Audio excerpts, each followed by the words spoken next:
सर्वभारतीय स्तर में गोमाता सेवा सुरक्षा और सम्मान दृष्टि देशर 5100 तहसिल में आज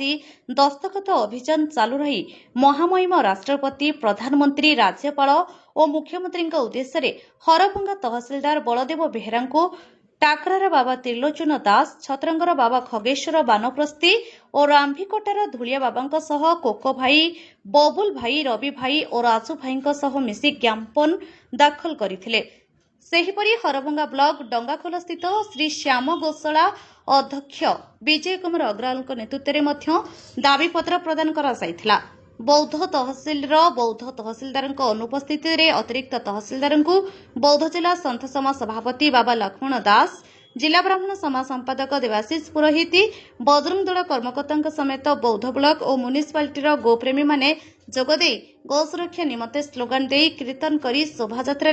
जाई दाबीपत्र प्रदान करथिले। तत्सहित कंटामाल तहसिलदार श्वेतप्रद्मा जोशी गोप्रेमी सत्यवान मिश्र नेतृत्व में प्रशांत कुमार मिश्र सौम्यरंजन कलता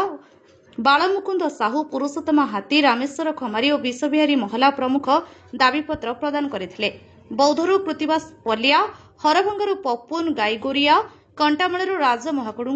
जिला प्रतिनिधि सब्यसाची कर्णक रिपोर्ट आपणक खबर।